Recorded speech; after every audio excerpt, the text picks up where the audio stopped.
Vous êtes très nombreux à vous poser la question, est-il nécessaire de tutorer ou pas ces pieds de tomates? Eh bien voici une technique qui va vous réconcilier avec le tuteur.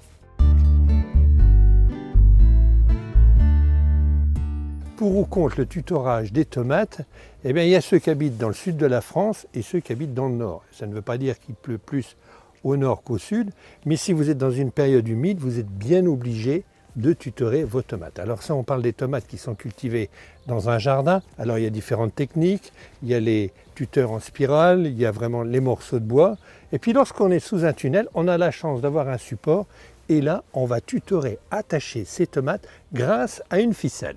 Alors la différence avec les autres plantes, les pieds de tomates ne grimpent pas naturellement sur un support. Il faut bien entendu l'aider. Ce n'est pas comme une vigne. Ici, on a affaire à une vigne.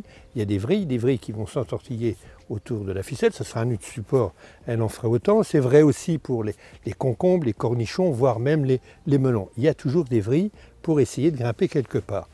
Le pied de tomate, il faut absolument bien l'attacher et lui donner un bon support. Donc on va utiliser des ficelles. Mais le plus important de tout, c'est déjà de trouver le support en haut, c'est-à-dire de pouvoir l'attacher, et puis dans la partie basse, pouvoir le lier. Vous allez me dire pourquoi mettre des ficelles alors qu'on pourrait mettre tout simplement des morceaux de bois. C'est tout simple à comprendre. Sachez qu'un pied de tomate cultivé sous serre va monter à plus de 2 mètres d'auteur. Et vous pensez bien que trouver des tuteurs de 2 mètres de haut, ça sera un petit peu compliqué à trouver. Maintenant, vous avez le choix en différentes matières. Vous avez par exemple les ficelles Sisal, alors qui ont l'avantage d'être biodégradables, mais qui peut être aussi un inconvénient, car j'ai déjà fait l'essai. S'il y a trop de tomates, qu'elles sont trop lourdement chargées, les ficelles risquent de se casser. Maintenant, il existe la cordelette, une cordelette en plastique, bien entendu. Alors, elle n'est pas biodégradable, bien au contraire, seulement elle a l'avantage de pouvoir être recyclée. C'est-à-dire que tous les ans, je réutilise les mêmes ficelles et sans problème et sans souci de maladie. Pour être plus efficace, je fabrique des petits crochets en fil de fer, des fils de fer très costauds, parce qu'attention, avec le poids des tomates, ils risquent de se détendre. Donc là, j'ai un point haut, j'ai un point fixe. Je fixe mon crochet en haut et dans la partie basse, donc mon fil, je le prolonge jusqu'en bas.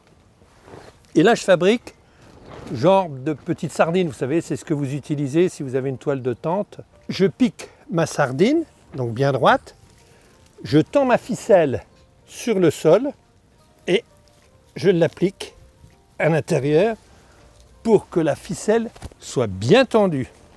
Donc là, on a notre fil qui est tendu au pied, notre pied de tomate qui a été planté avant le fil en principe. Et maintenant, on va tourner la tomate. Alors, peu importe le sens, dans le sens des aiguilles d'une montre ou à l'envers, ça n'a pas d'importance. Donc, je tourne ma tomate autour du fil, tranquillement.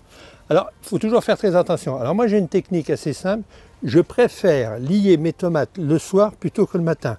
Le soir, s'ils ont bénéficié de chaleur, les tissus sont plus tendres et c'est beaucoup plus facile pour les tourner autour du fil. Le matin, elles sont craquantes, elles risquent de casser. Donc je tourne mon fil autour et voilà, elle tient toute seule.